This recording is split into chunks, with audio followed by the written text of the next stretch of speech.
Ivoiriens, le pays nous appelle.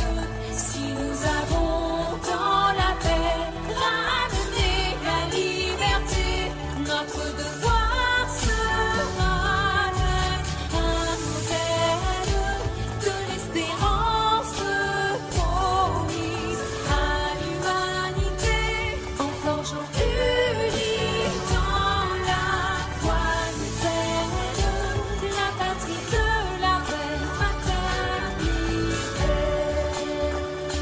la patrie de la vraie fraternité,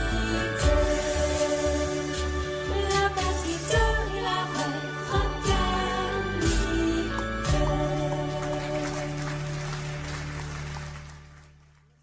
Mesdames et messieurs, bonjour. L'heure est grave. Pourquoi? Parce que la semaine dernière, au regard de l'actualité ivoirienne, le président de la République de Côte d'Ivoire a déclaré qu'il serait candidat pour un troisième mandat. Nous estimons que ce n'est pas normal. Pour ce faire, nous allons faire une déclaration. Mais auparavant, je voulais juste préciser que je suis Luc Bogouri, le représentant du Front populaire ivoirien au Canada. Alors, comme nous n'acceptons pas cela, nous, au FPI du Canada, comme je disais tout à l'heure, nous avons écrit une déclaration que je vais vous lire maintenant. Déclaration du Front populaire ivoirien Canada relative à la candidature du président Alassane Dramane Ouattara. Chers compatriotes ivoiriennes, ivoiriens du Canada, comme je disais tout à l'heure, l'heure est grave. Le jeudi 6 août dernier, le président Alassane Dramane Ouattara, dans son adresse à la nation, a confirmé ce que nous appréhendions depuis un certain temps. Il a annoncé qu'il se portait candidat à la présidentielle d'octobre 2020. Cela veut dire qu'il s'apprête illégalement à briguer un troisième mandat, et ceci envers et contre tout. Oui, envers et contre la volonté d'une grande majorité du peuple ivoirien. Envers et contre les conseils de ses pairs africains et occidentaux, envers et contre les dispositions de notre loi fondamentale, de notre Constitution. En effet, la nouvelle Constitution de 2016, qu'il a lui-même modifiée, ne permet à aucun président ivoirien d'enchaîner plus de 2 mandats. La candidature de M. Alassane Dramane Ouattara est par conséquent illégale. C'est ici le lieu d'interpeller, face à cette dérive illégale et anticonstitutionnelle, la communauté internationale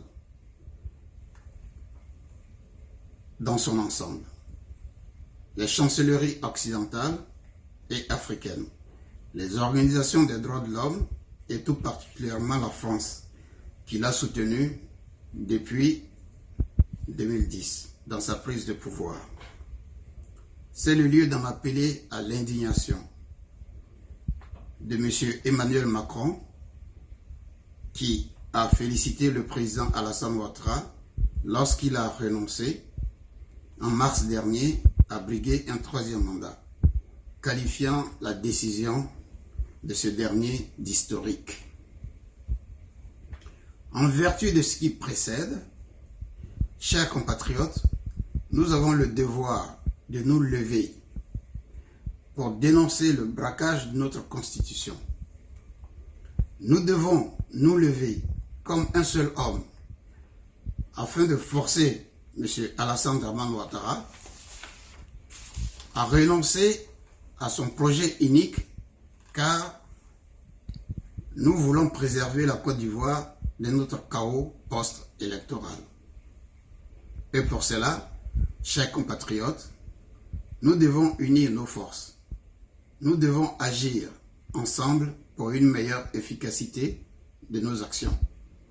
C'est pourquoi nous invitons tous les partis politiques alliés toutes les associations communautaires ivoiriennes à se joindre à nous pour des actions d'envergure sur le terrain. J'en profite pour lancer un appel solennel à nos frères et à nos sœurs de toute l'Afrique. Car cette lutte n'est pas seulement l'affaire de la Côte d'Ivoire. L'Afrique doit se sentir concernée. Les communautés africaines du Canada et du monde doivent se sentir concernées également. Car il s'agit de l'avenir de l'Afrique. Nous invitons donc ici nos compatriotes africains à se joindre à nous dans cette lutte de protestation contre le viol des valeurs démocratiques. Des manifestations, marches, sittings sont en préparation. Nous vous demandons de vous tenir prêts à y participer massivement dans les jours qui viennent. Vous serez bientôt informés des dates et des lieux de rassemblement. Pour que prospèrent les valeurs démocratiques en Afrique et dans le monde, mettons ensemble toute notre énergie et agissons. Que Dieu bénisse la Côte d'Ivoire et l'Afrique. Ottawa, le 12 août 2020. La représentation du Front populaire ivoirien du Canada. Je vous remercie.